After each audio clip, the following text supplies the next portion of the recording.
Every week we do a Q&A with interesting and accomplished members of the adaptive community to find how they persevered, how they innovated, how they built communities, and how they found solutions. Welcome to the Nametags Chat Podcast. All right, welcome to the Nametags Chat Podcast. Today we have Mike Savicki on. Mike's been a buddy of mine for a long time. He was a college soccer player, Boston Marathon bandit, a fighter pilot. He's a quadriplegic, Boston Marathon division winner, husband, dad, writer, media guy, and, I think all around good guy. Mike, welcome. Thank you. I think I've got a lot going on by that introduction. You do have a lot going on, and hopefully you have a whole lot more in the future as well. I've got to ask you something. I'm a little bit conflicted just in starting this conversation because I watched a hockey game last night, and I know you're a Boston guy starting off, and you're down in North Carolina now. So have you left your Boston roots in Boston, or who were you rooting for last night? Absolutely not. I'm a Bostonian through and through. The Carolina Hurricane are, for those of you who don't know, an NHL hockey team that migrated south from Hartford, Connecticut. They're actually the Hartford Whalers. As much as I love the Whalers, I love the Bruins more. It's really fun to go to a Hurricanes hockey game because it's usually in the 70s outside, and you go out and you're feeling warm. I'm a Bruins guy through and through, just like the Red Sox and the Patriots and the Celtics. Okay, so you're still okay. Is really, I was trying to figure that out. I wanted to make sure, and it's really Bobby Orr who, because you're old enough that it really was Bobby Orr who hooked you with the Bruins, right? Yeah, definitely. When I grew up in Franklin, I grew up a little bit outside of Boston. And believe it or not, around the time of like the US Olympic hockey team beating the Russians, we had players coming out of Franklin who were playing in the NHL.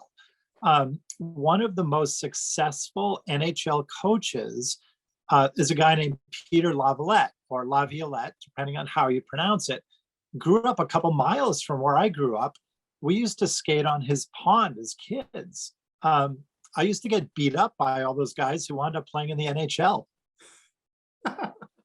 That is awesome. How much was the Boston Marathon part of it? We've established you were a Boston guy, but how much was the Boston Marathon part of your growing up too? So speaking of growing up outside of Boston, I grew up in Franklin. Franklin is 2 or 3 towns over from Hopkinton.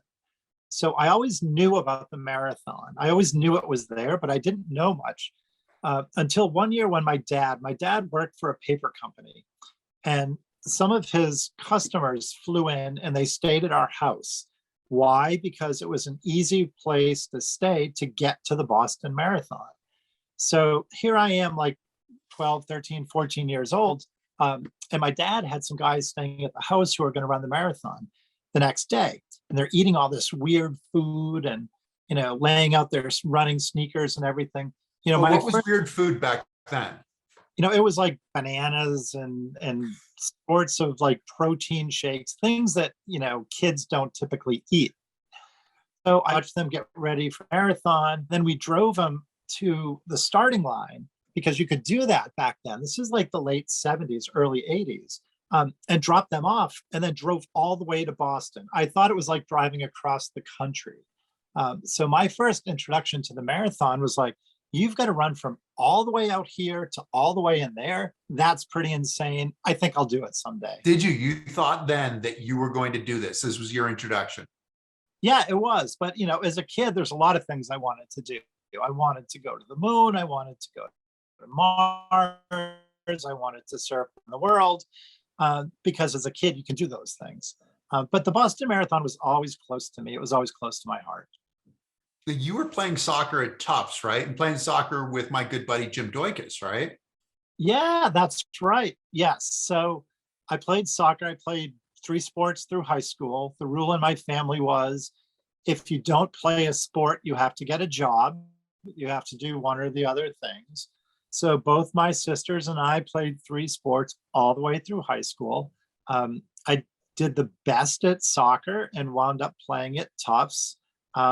Absolutely loved it, but playing at a collegiate level versus high school is very, very different. I loved playing high school soccer. College, not so much because it was a lot of work, but some great guys that I played with at Tufts. Yes. So you were fit as a soccer player. Is that how you ended up running Boston as a bandit? And as a bandit, well, explain what a bandit is too. So Boston is one of those amazing, amazing marathons. There's only 2 marathons in the world that you can't just send in an entry application and run it. The Boston Marathon and the Olympics. Okay, you have to qualify for Boston.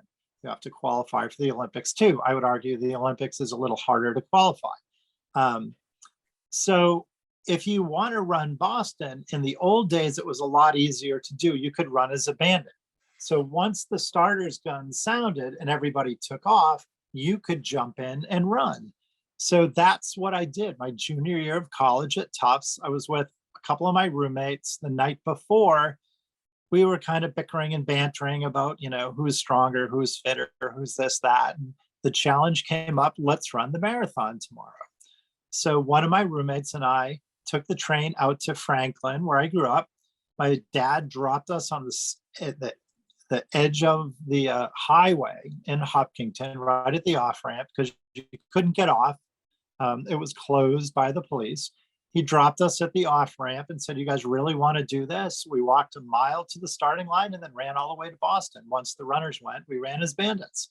My roommate, a guy named Rich Harries, who was a Marine pilot, finished and said, I never want to do this again. I finished and said, this is the coolest thing. I want to do this for as long as I can. You were also, so you were a soccer player, but you were also in the Navy ROTC as well, right? Like looking to go fly fighter jets. When did that thought happen? When I was in high school, I applied for, my dad was in the Navy. My dad served as an officer for 4 years. And I always had in the back of my mind, I wonder what it would be like to go into the Navy. Right around the time that I was thinking about that, this movie came out, a movie called Top Gun. And I watched it and I thought, you know what? That's what I want to do. With all due respect to being on a ship or being a Marine or being on a submarine, I want to fly jets. So I applied for a Navy ROTC scholarship, which gave me sort of free college as long as I committed to serving in the Navy afterwards. I thought that was cool. That was a good brotherly thing to do. I had 2 younger sisters who were going to go to college. And I knew as soon as I was accepted that I wanted to fly jets. That was the thing. I don't know what it was, but maybe it was the speed, maybe it was from watching the movie. Being in the ROTC program all the way through college, I knew that's what I wanted to do. So for 4 years, while I was taking regular classes, I was also doing ROTC work and some Navy study or Navy programs and stuff in the summer. So when I graduated, I went right to flight school. So you went right to flight school because you had to do, effectively like undergrad, you've got to study to be a pilot effectively, to be able to handle those forces and know what's going on with the forces. Were you Maverick? Were you Iceman? Which were you? I don't know. That's a great question. I need to think about that a little bit. I definitely wasn't any one of those guys. But I think I was a little bit of almost every one of them. I had some humility, had a little bit of self-confidence. I loved playing beach volleyball. That was something that I kind of fell in love with from the times that I was out in the Navy on the West Coast, because volleyball is really popular out there. I wouldn't say I was one specifically, but maybe a little bit of 3 or 4 of those guys. Little amalgam of 3 or 4 of the guys from the movie. Are you going to watch like the other one? The new one's coming out now, right? Yeah, so the new one actually comes out Memorial Day weekend this year. I'm really looking forward to it. We have a 9-year-old daughter, and I took her to see the Blue Angels in Charleston, South Carolina, a couple weeks ago. They're an amazing show, and she loved it. And I'm thinking now, Top Gun, the new one, is going to be rated R. Do I take her? Do I tell my wife, Caroline's mom, do I tell her that we're doing it, or do I just sneak her into a rated R movie? Do I go see it first? I don't know. But yeah, I'm going to go see it. I can't wait. It's a real tribute to flying and the beauty of flying. And that's kind of what I'm looking forward to.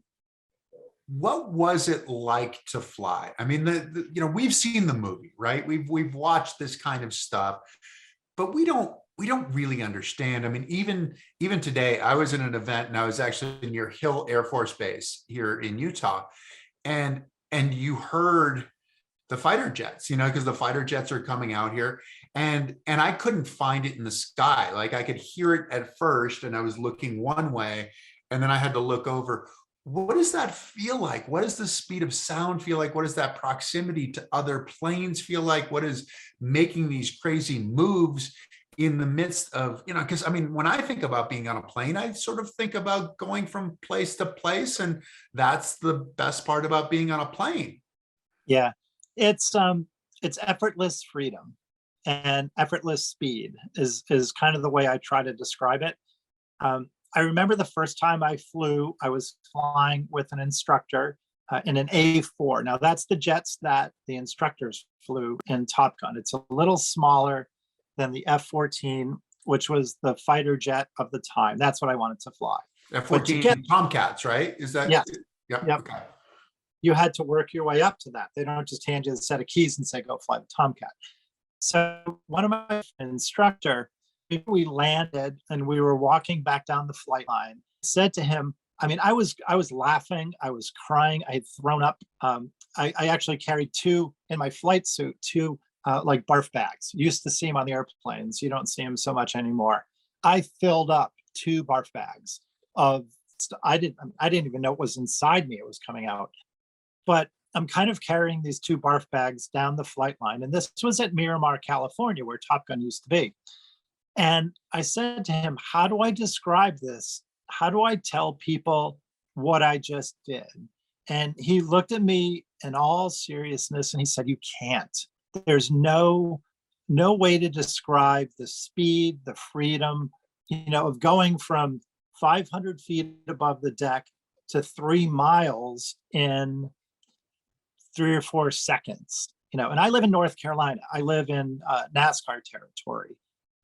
Friends with a lot of the NASCAR drivers. And a lot of the times when I talk to them, I'm like, oh, isn't that really cute? You went 200 miles an hour this weekend. That must have been really fun. Were you seatbelted in? And they know, because they know I used to fly. They joke and they laugh and they say, okay, we get it. We get it. Okay. You went, 400, 500, 600 miles an hour. And you weren't stuck on a track in between a whole bunch of other cars. We get it.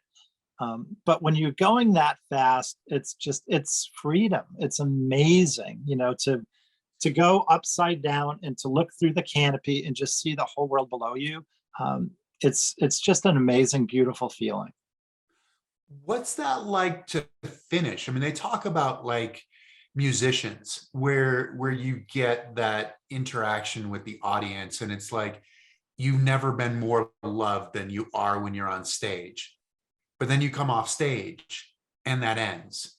When you come out of the plane, what is that like? Like, you've had this thrill, you've had this freedom, like a freedom that nobody else experiences. What's that like to get into your personal life, into your regular everyday life?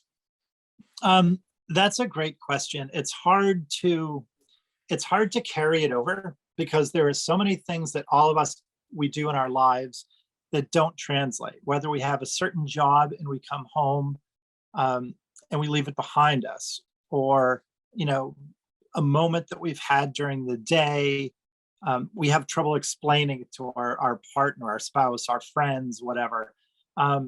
It was really hard it's hard to come back down and land and just know that it's over.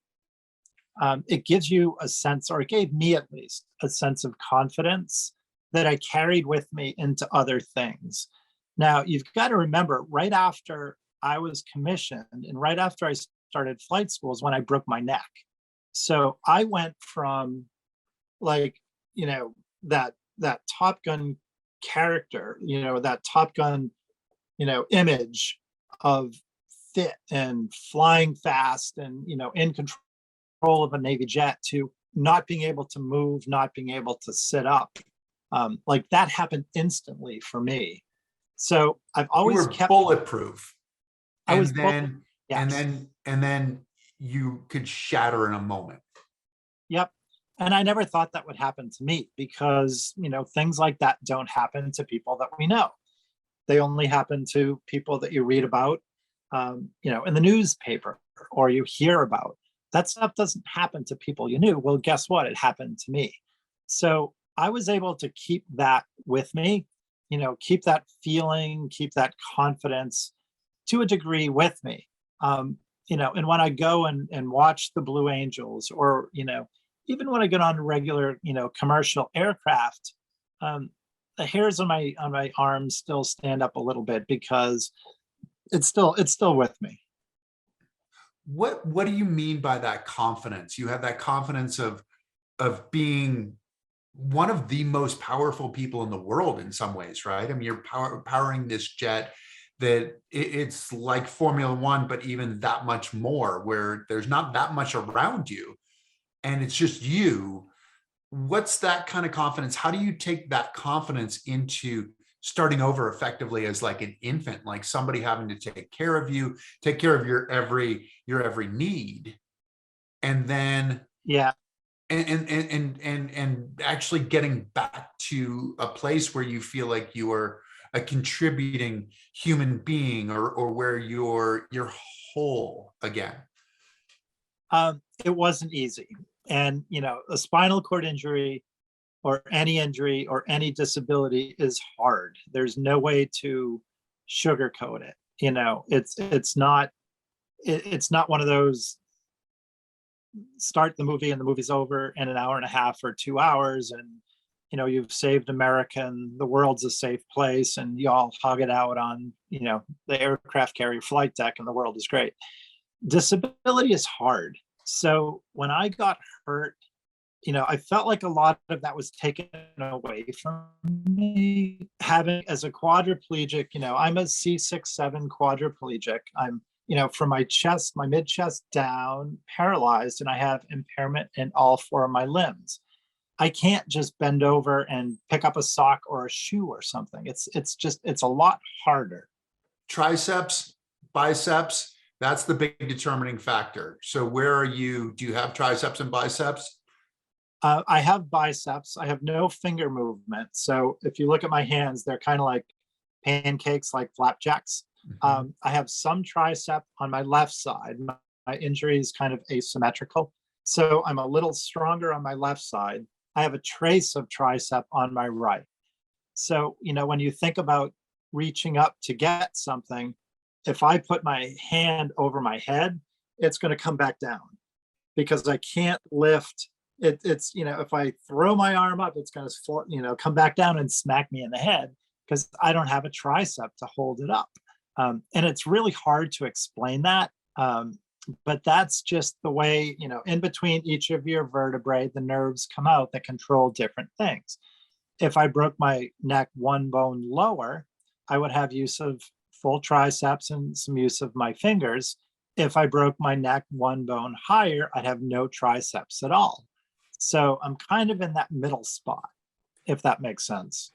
So the visual of you putting your arm over your head and hitting yourself in the face, it really just brought back those guys from Franklin that you were saying that ended up in the NHL. I mean, when you were getting beaten up, like, why, Mike, why do you keep hitting yourself? But now you're doing it to yourself. Yeah, it's just kind of what I've learned to live with. And as I said, disability is hard, and a lot of it is mental. So it would be real easy for me. It's real easy for anybody, I think, with the disability to kind of separate yourself from society, to kind of isolate yourself. But what I've learned through the years is I'm going to put myself out there, and, if I reach up for something and slap myself in the face, then, that's just part of it. I'm going to go with it. it's just part of, what you have to do. And when I got into racing, I started racing with a lot of paraplegic athletes because there's not as many quad racers as there are paraplegics. How did that happen? How did you start getting into racing? So when I first got hurt, I did my rehabilitation at a VA hospital in Boston. And Boston, as you know, is kind of the birthplace of wheelchair marathoning. A guy named Bob Hall, who used to build chairs, he was the first wheelchair marathoner in Boston. I think it was 1975. First official, right? First official wheelchair finisher, because he had to get in under 3 hours and went like 2:58 or 2:59 or something like that. Yeah, that's exactly right. And he came into my hospital room one day and kind of sized me up. And here I am trying to put my socks on. It used to take me a half an hour to put on my socks because I'm trying to like pull with my hands and not fall over and all this crazy stuff. And he comes in and he's kind of looking me over. And I'm like, who is this guy? And he said, you look like an athlete. I'm like, screw you, man. I don't even know how to put my socks on. I used to be an athlete, not anymore. But he said to me, you were an athlete before, you can be an athlete again. So come on out. And if you ever want to get into a racing chair, let me know and I'll hook you up. I'll give you a chair you can try out. There's a guy named Stin DiFrancesco. He's a quad, similar injury level to me, who is out there just around and around and around the track and going steady. He had a beautiful pushing motion. And when we finished, I talked to him and I said, I need you to teach me, show me how to do this. And he not only taught me how to push as a quad, because quads and pairs push differently, he gave me some confidence that you can be out there and you might be a few minutes behind everybody else, but you're still doing it, you're still finishing. So between the paras and learning how to train with Sebastian, I kind of fell in love with the sport in Boston. Interesting. And what you're talking about, the paras pushing differently than the quads, part of that is exactly what you were talking about before, is the difference of having triceps or not having triceps, and then also having the hand function or not having the hand function. So people are utilizing everything that they have. When did you decide that you were going to do Boston again? And this as an official competitor, not as your dad driving you down to the highway and letting you traipse through somebody's backyard to get to the starting line. Yeah. So when I graduated from college and went into the Navy, remember I was I had everything going for me. I felt super confident. When everything was taken away, when I broke my neck, I figured, I don't know what I'm going to do with my life. I want to go back to school, because school for me, college was where I did my best learning. I learned about myself. Sure, I learned about my classes, but I learned about myself then. And I thought the best thing for me to do is to go back to college. So I went back and got a graduate degree. I applied to, first I was deciding between law school or business school. I decided there was more I could do with a business degree. Long story short, I wound up at Duke in North Carolina. That's what brought me down here back in the early 90s. And as I was rolling around, school, and I brought a racing chair down with me, people are like, hey, when are you going to do the marathon? When are you going to do Boston again? You should do Boston. This is just sort of the mentality of it. And I didn't know any better. So I thought, why not give it a shot? So I started training more and more and more. It took me 2 or 3 or 4 marathons to get to the point where I could get a qualifying time. And that was... You know what it was? What was the qualifying time you had to run? I think I had to be under 2 hours and 45 minutes. Either 2:45 or 3 hours. I can't remember for my level of injury. Mm-hmm. But the first marathon I went to was the Marine Corps Marathon. It's a beautiful marathon, really, really fun, but there's lots of hills, and it finishes at the Iwo Jima Monument. So, runners get this adrenaline kick right at the end and fly right up the last hill. Lower level injury wheelchair racers do it They go right up it. I get to the bottom of the hill and I look up, and I'm a quad, and a lot of hills I have to go up backwards or I have to zigzag.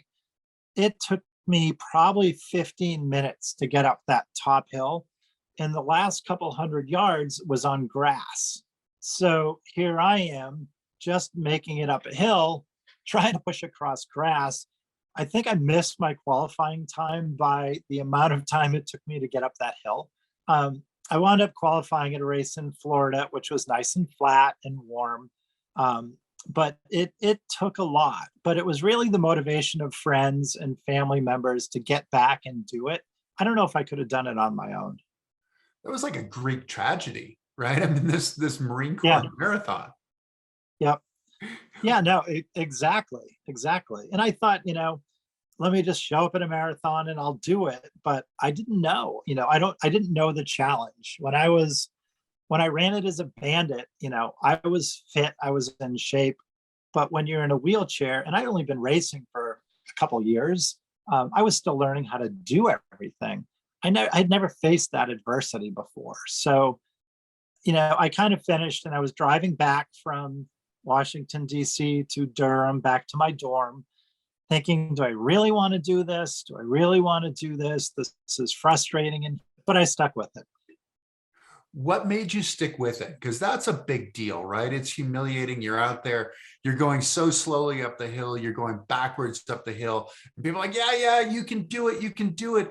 And I don't know about you, but that feeling for me is generally like, shh, like just be quiet. Like just let's not have anybody know. If I'm going up this slowly, I want to be anonymous. I don't want you to call any attention to me. How did you get over that feeling of embarrassment to be able to continue? Yeah, it's hard enough. It's hard enough for us to quiet the voices in our head, whether we have a disability or we're lacking self-confidence in some area. It's hard enough to quiet those voices, to quiet the voices of people that are cheering you on or supposedly cheering you on, who have no idea what it's like to walk in your shoes, is another thing. But for me, it was friends, it was family members, it was people supporting me, people being there saying, it's going to be okay. You're going to be fine. We're in your corner. Let us know if you need us. It was really that. And I think a lot of fortitude, going back to flying, saying, going back to those flying stories, saying, I don't want that to be the end for me. I want to be able to do that still. I just have to find a different way to do it.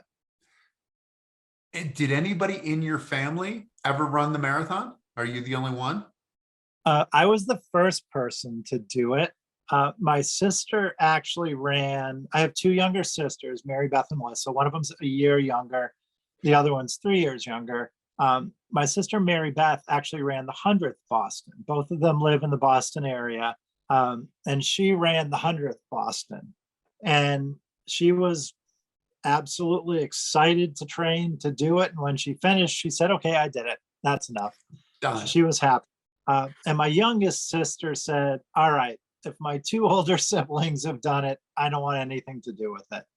It can be yours. I'll go on and cheer you, but that's about it. So, yeah. So one of my sisters ran one Boston, had a fantastic time, and they've both been out there cheering me on ever since. What number was it for you this year? Oh, so all right. So numbers wise, let's see. I ran 2 as a bandit before I was hurt. The first one was in 89, so 89 and 90. This was my 24th Boston. So I've done 22 in a chair, 2 more overall. I've actually done it. I was thinking about it. I've done it over 5 decades, the 80s, the 90s, the 2000s, the 2010s, and now the 2020s. So I've done it over 5 decades, 24 of them. That's a little less than half my life, but it's always been a part of, it's just been part of my life, for decades now. It's just something that gives me confidence. It gives me something to look forward to. When you fly into Boston, it's a beautiful, beautiful city. And when you get there, when you live in a wheelchair, people get out of your way. They open doors for you. They feel sorry for you. When you get to Boston for the marathon, it's a completely different story. You're not disabled, you're super abled, That's kind of what brings me back. What's that perspective like for you? So let's look at a little bit of this, right? So you said you came back and you had to run a 2:45 or a 3-hour marathon in order to qualify as a quadriplegic with a trace of tricep muscles. That is faster than you ran as a college senior when you ran, what, 3:30 something? So Yeah, you're still right a around half there. an hour ahead of where you were as a college, as the most like fit guy you've ever been in some ways. Yeah. Now, the difference in doing it in a wheelchair, and this is what makes Boston especially special and especially brutal, are the downhills. When I was running, I wasn't going 35 miles an hour. My first mile in Boston this year was under 3 minutes because it was all downhill. Now, the runners don't do that. The most elite marathoners in the world don't run that fast. Right. The advantage wheelchairs have is we can get aerodynamic, we can get into a tuck, and we can roll. The top racers are 40 and 50 miles an hour. I'm kind of conservative and then I slow down. But going 35 miles an hour is fantastic. But the other side of that, especially as a quad, is going up the hills is brutal. I usually zigzag because to go straight up, the way I sit in my chair, I won't flip over backwards, but the front wheel starts coming up. So I'm losing energy and I'm losing momentum. So if I zigzag up the hills, it's going to take me, more on the ground miles, but I'm faster at doing it. So the hills are especially brutal for a quad like I am, but the speeds make it worthwhile. So there are two things that you're talking about there. One, the downhill, and downhill 35 miles an hour. 35 miles an hour is pretty fast. And what does that feel like for you going 35 miles an hour? Is this that little bit of being back in a fighter jet? Because it does feel pretty fast. And then once you do that, then we'll get to the uphills. Yeah, so the downhills, that's exactly right. It is kind of that feeling of being back in a jet, of that effortless speed. I let go of the wheels. I can't push anymore. The wheels are turning too fast. I have to just let go and hold on and enjoy the ride, and let the engines, as you might say, take over. And that's kind of, for me, that feeling of speed, of being out on the road all by yourself, kind of feeling the wind moving by you. That's kind of the same speed, the same feeling that I had when I was flying. It's hard to replicate anywhere else. I would imagine, because there's not a whole lot there. I mean, you are in what is 16, 18 pound chair, and it's just you. And if you tumble, it's just you tumbling, going up the hills. So this year, Daniel Romanchuk won the Boston Marathon, and his slowest mile per minute was 4:36. Mm-hmm. That was going up Heartbreak Hill. So 4:36 is 13 miles an hour. Daniel Romanchuk is a phenomenal athlete, and it's kind of interesting in that in the men's paraplegic division right now, we have two history-defining athletes with Marcel Hug and Daniel Romanchuk. But going 4:36, that means that he was going up Heartbreak at 13 miles an hour, the average 13 miles an hour going up Heartbreak. How is that comprehensible for you in any way, given the perspective that you have without the triceps, without any core to utilize, that you're just using your arms to get up this? What does that contrast feel like to you? Well, I'll tell you a secret, and this is not something I tell everybody. Quads are really smart, okay? Paras can be strong and athletic, but quads are really smart. I've watched Daniel push and I've watched Marcel push, and I've picked up things from them, how they hit the ring, where they hit the ring, how they come off, how their bodies are positioned, how their heads are positioned. You know, I'm trying to maximize everything I can, right, from what I have. So are those guys, but they're doing it efficiently and beautifully. So when you watch Daniel push, when you watch Marcel push, when you watch some of the top racers push, it's a beautiful stroke. It really is. How they push, where their bodies are positioned. When I first watched Daniel push a few years ago, one of the very first things I did was go to a bigger push ring.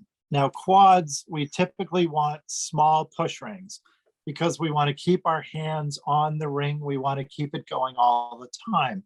But on a hill, that doesn't work. So I actually went to a bigger push ring. It slows me down on the flats because I don't have that super long wingspan or that extra push that's coming from your torso. But on the uphills, it allows me to go just that little bit faster. I can stay on the push rings a little bit longer. Hold on one second. Just for clarity purposes, going to a bigger push ring is effectively like for somebody on their bike. This is closer to getting to first gear on the bike, having a bigger push ring, whereas a smaller push ring is getting closer to like 10th gear or whatever. And for wheelchair racers, there's only one gear. So you're choosing, okay, I want to be closer to like third gear all the time for uphill, downhill, and the flats, as opposed to somebody like, you know, some of the other racers. But then a Daniel is also in a different position in that he has a 6'10", 6'11" wingspan. And so he can stay on this 18-inch push ring a whole lot longer. So sorry for interrupting there. No, that's fine. You know, in years before Daniel, there's a Swiss racer named Heinz Frey. Now, Heinz, who I think is one of the most beautiful racers I've ever seen push, is a higher level disability than someone like Daniel or some of the lower level T54 guys. Heinz has a beautiful sitting position and a beautiful stroke. He was one of the first guys that I looked at and kind of tried to model my position after. There's been some successes and some failures through the years, but when you watch him push, he's going constantly, in just such a beautiful way. It's easy to try to learn from someone like that. It's RPMs versus pure raw strength. And Heinz Frey, I think, is universally seen as the best marathoner out there. I mean, everybody sort of bows down to Heinz Frey. He was a higher level injury, as you said, like mid chest kind of thing, but just had this engine and just turned over the wheels constantly, which is just so remarkable to say you're not the strongest guy out there, but you're the strongest guy out there for a really long time. So which is really cool. So what do you say to yourself as you're agonizing up a heartbreak hill? What's the narrative in your mind? It's literally one step at a time. I wouldn't say it's one push at a time, but it's one little goal at a time. You know, and I teach high school now as one of my jobs, and I tell the kids a lot: don't think about where you're going to be at the end of the year, or don't think about the big picture. Am I going to get into college? Think about what you can control right now, and that's a certain test or a certain project or a certain paper. For me, it's that hill in front of me. Okay. In Boston, from miles 17 to 21, there's 5 or 6 hills there. If I look at the big picture of how long is it going to take me to get up, you know, those 5 or 6 hills, it's going to be agonizing. It'll demoralize you. But if you break it down into little small goals, did I do my best on that one? You know, do I feel good about that? Yes. Then those things come together. And that's kind of, especially as a quad, you know, I'm the guy at the back of the pack, right? I usually finish a half hour after the you know, next earliest racer.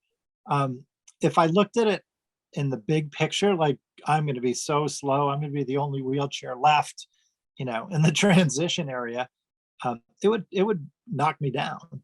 But if I break it down and I say I can do my best at this mile or that mile or this mile or this hill, it all comes together. It's interesting that you say that you're teaching high school now, because you had mentioned that you went to business school, which seems like a track to business, but you also have so much to contribute, right? You're college soccer player, fighter pilot. I mean, you've done Boston numerous times in a way that you had to really learn a perspective in order to be successful. How much of all this experience that you've had as an athlete, as a fighter pilot, as an athlete again, as a quadriplegic, as a husband, as a father, how much of that stuff comes into the lessons that you're teaching your students? Well, here's a great example. When I graduated from business school, I took a job with one of the top consulting firms in the country. I would put a suit on Monday, get on a plane, fly somewhere, come home Friday. It was the perfect job for kind of a newly minted MBA, which is the degree that I got. For someone in a wheelchair, it's very, very hard. When you think about traveling week after week after week, how do I stay in shape? I kind of realized that as enticing as it was, as energizing as it wasn't going to work for me in the long term. So I kind of took a step back away from that. So when I think about teaching, I think about, okay, I take all my experiences, the good, the bad, the traveling, the business stuff, the high paying consulting jobs, and the little 5K road races, and kind of apply that to each of the different kids in my class and think, okay, what can I show them? What can I teach them? And how can I be with them kind of in where they are? So in the back of my mind, I think about what I'm teaching them, but also what they're picking up from me as, from my experiences. So that's kind of something that keeps me going through school. I was really embarrassed. I wanted to be a teacher a long time ago and was really embarrassed because of the wheelchair. I just didn't want to be in front of kids who were going to look at me and think, is this guy going to fall over, or who is this weirdo and why is he in front of me? I didn't want to have, muscle spasms or, show them my little quad hands that don't move and have them ask me, hey, Mr. Savicki, how come your hands don't work? But when I realized that that's just who I am and there's still a lot more to give, that's what I took with me into the classroom. So from business school through all the racing, through the traveling, that's the stuff that I took with me into the classroom. It's an interesting thing too, right? I mean, having been a successful athlete, a college athlete, having been a fighter pilot, having done some of these other things, in a lot of ways, you were bulletproof then, right? You were above it. But then how do you tap in now to some of that vulnerability in front of the classroom? Because there's nowhere to hide. No, and that's something that I didn't always have. And I was, like you said, I was the bulletproof fighter pilot guy. I was the guy who was going to be on the big screen. To have all that taken away was humiliating. I remember a really funny story when I was in business school. I used to have anti-tip bars on the back of my wheelchair. Now, for those people who don't know what anti-tip bars are, we use really lightweight, maneuverable kind of sort of higher end aluminum wheelchairs that move on a dime. They also flip over backwards really easy. So the bars that I had were almost like training wheels. And I remember in business school one day, I was sitting in the back of the classroom and kind of dozing off and falling asleep. And a couple of my buddies took the tip bars off my wheelchair and never told me. They in the middle of class, they took your tip bars, what? Yep, in the middle of class, they took them off. And I never noticed. And a couple days later, they said, "Hey, where'd your tip bars go?" And I said, "Oh my gosh, I can't believe it. I'm going to flip over. I'm going to, look like a fool. I'm going to be an idiot.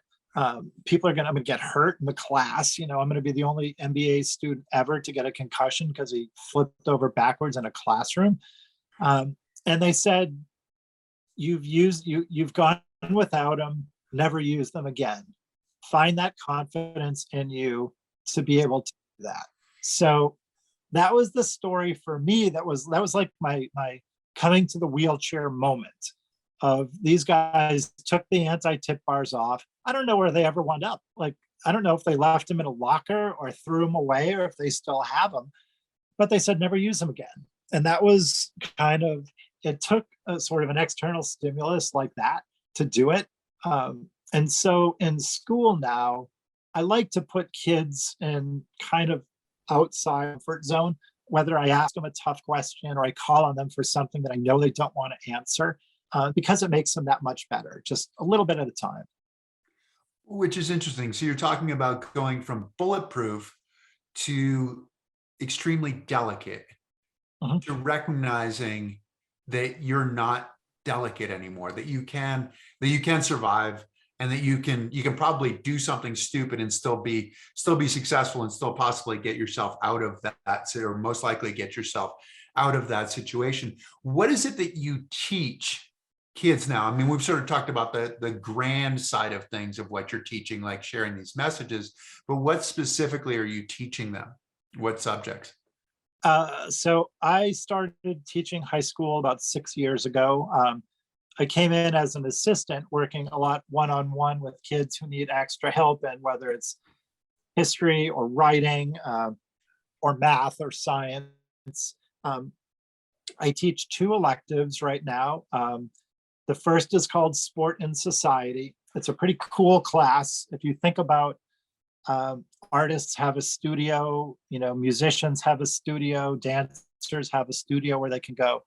But athletes, or people who think like athletes, really don't have something in school where they can exercise, their minds. They can go and play on a sports team, but they can't exercise their minds. So the class that I created about 4 years ago, and it's very, very popular in college, but not so much in high school, we learn about sports above and beyond the playing field. So equal pay, taking a knee, we learn about shoe and shoe culture and brands and brand culture, and why do consumers make certain, decisions to wear one brand or another. There's about 55 kids in my class right now. Really, really fun. So I teach that, and I also teach journalism. Writing is something that's always been really close to my heart. I love sharing stories. I love reading stories. So I teach those 2 electives and still do the one-on-one work too. Which is interesting. Did you think of yourself as an athlete, like your position? Like, I look at this oftentimes, like sport was the thing that I gravitated toward, right? As a kid, it was what I did. It was who I was. I mean, I'm still going to look at the sports page first thing in the morning because it's part of just who I am. But then I had my accident, came back into sport, and coming back into sport, it's where I found myself. It's where I found the pride in myself. And I saw a bigger role. Like, what is it now? 1.2 billion people in the world with physical disabilities. And in a lot of ways, they're invisible because from the time we're little, we're taught not to stare at somebody who looks different. But sport gives you a chance to stare, but also celebrate proficiency, someone who's perfected their craft, right? When did you look at your position in sport and your role, like how sport could help you in the real world? Yeah, I was telling you about the consulting firm that I worked at for a few years after school. I then went to work for a sports nonprofit. It's called World T.E.A.M Sports. I worked there for half dozen years or so, and the organization does sporting events for people with and without disabilities together. Some very high profile things. Like, we don't do a Saturday morning, fun run or anything. The first event that we did was called the World Ride. 13,000 miles around the world on bikes, people with and without disabilities. We did an event called the Vietnam Challenge, where we rode 1,200 miles on bikes from Hanoi to Ho Chi Minh City in Vietnam. It was American veterans and Vietnam veterans, or Vietnamese veterans of the same war, riding together as one team. That's when I started to see the beauty of sport and how it really can influence and shape and shift our society, and how something like a ride or an event or the Super Bowl, or the World Series or the NHL playoffs, we were talking about that earlier, how that can have an impact on people's lives. And that's where I fell in love with taking sport and bringing it off the playing field, because I think some people speak French, some that's their thing, and teach kids where they are, especially middle schoolers who love playing and they love being out there, and high schoolers who love sports. You reach them where they are, and for a lot of them it's in that sports mind or that sports arena. What's it like when that light bulb goes on for those kids? Because in some ways, like growing up as an athlete, it's like, oh, you're an athlete, which means that you're not all that smart, right? You're a dumb jock kind of thing. What's it like when that light bulb goes on and they see just the importance of the impact that sport plays? Yeah, if you look at high school is a really crazy time, because everybody's grouped together in this giant pot, and you go from English to history to science to foreign language to whatever your electives are, and you're doing that in 45-minute blocks. You're not going to be super successful in all that, but if you have something like sports that you can take with you, that little bit of confidence, it might help you through a math test, or it might help you through a challenging project. Somebody's Heartbreak Hill, for me, it's actually Heartbreak Hill, but somebody's Heartbreak Hill might be writing a history paper. So, but if they're an athletically minded person, or somebody who sees it in a certain way, like it's a process, it's a goal, you're going to get to the finish line, that's the light bulb moment that you want to show them as a teacher.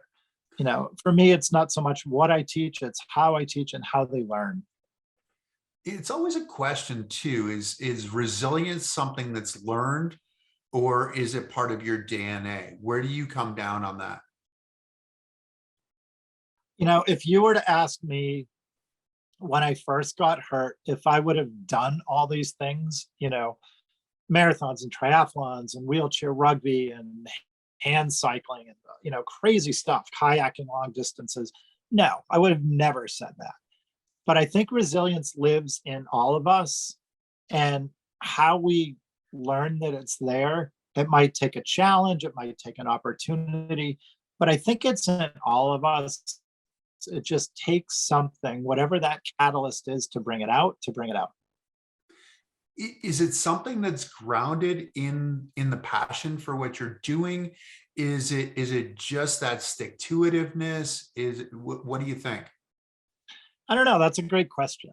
I wish it were easy to answer, but I don't think it is. Maybe that's why high school takes 4 years. Maybe that's why as soon as you break your neck or you break your back, you don't have all the answers.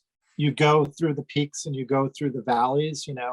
Life is hard and disability is hard, and there's no two ways about that. But being resilient, giving yourself a reason to get up, setting a goal, whether it's a marathon or getting to school or getting to work or contributing something in a job or helping your family, whatever it is, that's what brings resilience out in you. It's interesting. You mentioned a couple of times throughout this talk the idea of disability being hard. Mm-hmm. How does that relate to your students? Are they sharing a common path, even though it might look entirely different? Yeah, I'm not the most empathetic person out there, but to show, I want to have the answers. I want to get everything planned and out in place. But to be vulnerable is something that I really work on. I continue to work on it. Um, Even, maybe as a quad, I try a little extra hard to be able to do things on my own. But to realize it's okay to ask for help, or it's okay to accept help. And if somebody opens the door for you, it's not because they're totally feeling sorry for you. Maybe by letting them open the door, you're helping them to feel like they're contributing and doing a little, and being a little bit more of themselves. That's a good thing. So it's being vulnerable. It's a process that doesn't come easy, but I think it comes with time and experience. Okay, so 22 Boston Marathons, that we said 20 or 24 total. Well, it depends if you're counting the ones that I ran easily on my feet. I don't know. You took a whole lot longer to run a those on your feet than you have the other ones. Yeah, but if you stop and you just walk on your feet, you're still moving forward. If I stop and take my hands off the push rings, I'm going to roll backwards. So, and I have a lot. People are like, no, go forward, go the other way. What are you doing? I'm taking a break. Give me a chance. I'm just going to back up into this curb right here and sit for a minute, get some strength, and then I'll keep going.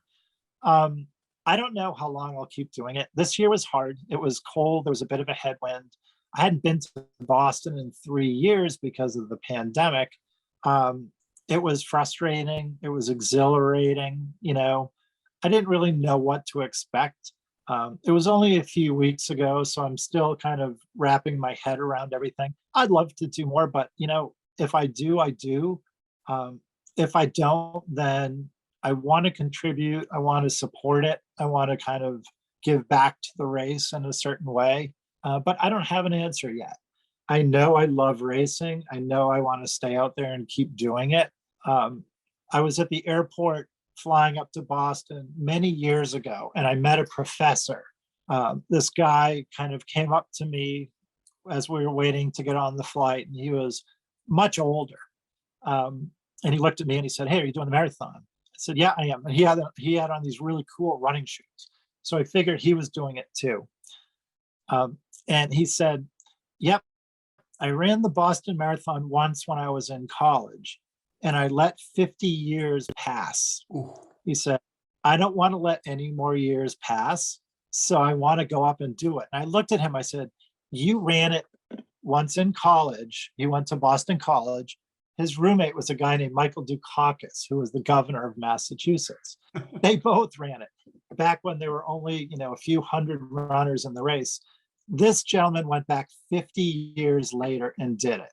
I don't know what shape I'll be in, 50 years from when I first started, but there's whatever it is, I don't know what it is, but there's something out there that will bring me back, whether it's next year or in a few years, or maybe I run it the first time our daughter Caroline runs it. Who knows? Whenever that is. But I haven't closed the door on Boston. I think I'll be back there at some point in some fashion. I'm going to unpack that a little bit, because it sounded like the message that you got from Dukakis's old roommate was that if you stop running it, it's going to be a whole lot harder to do it again.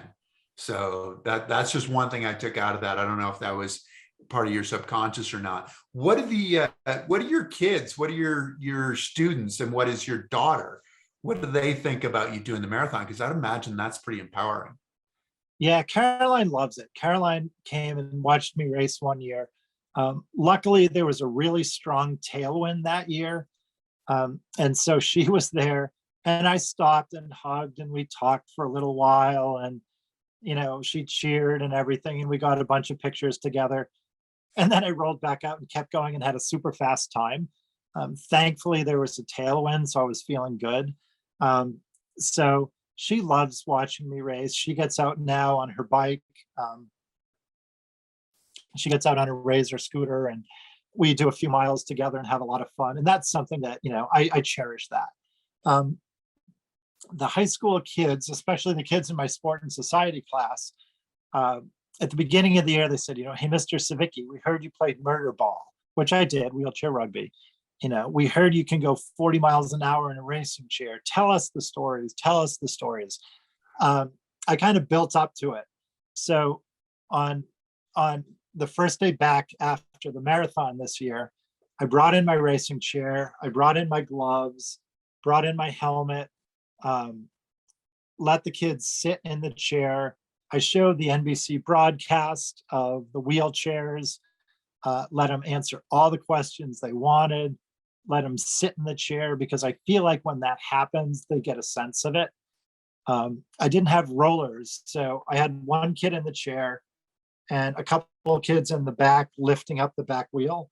So whoever was in the chair could push. They could learn what it was like to push the chair. Probably one of the best classes of the year because the kids got to experience it. And that was me opening up to them saying, try it, see what it's like, and you can learn. They experienced it, and did they experience the what do you call it? The stickum, the clister that quads. Yeah, so Yeah. that's another quad secret. And again, don't tell anybody about this, promise me, but we use a lot of clister because it gives us a better grip.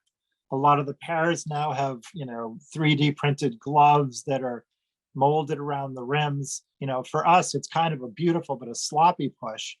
The clister on the push rings and on the outside of the wheels gives us stronger contact. So if you watch us, we're like that baseball player that's got the illegal stickum on their gloves and on the bat and everything. We use that, and we use it in racing. We use it in rugby. I've actually used it on a sailboat on the tiller, trying to steer because I don't have a grip. So I'm getting on a beautiful white sailboat, nice and polished and everything, putting stickum on the tiller so I don't let go and smash into another boat. So clister is one of the quad secrets that really keeps us going in sports. Well, I think we're going to have to stop, but this has been absolutely wonderful, Mike. I really appreciate you talking us through such a rich life and so many different perspectives from so many different activities. So thank you so much for sharing with us. You're welcome. I appreciate what you do. And thanks for having me on today. Hey, been a pleasure. So really appreciate it. Thank you to all of you for tuning in. I hope that you've enjoyed it. If you have enjoyed it, please tell your friends. We'd love to reach as many people as possible. This will be a traditional podcast. And when that comes out, we'd love for you to follow us, to like us, and again, to tell your friends. So we're going to hope that we keep growing, and we'll have another great guest next week. Thanks a lot, and see you next week.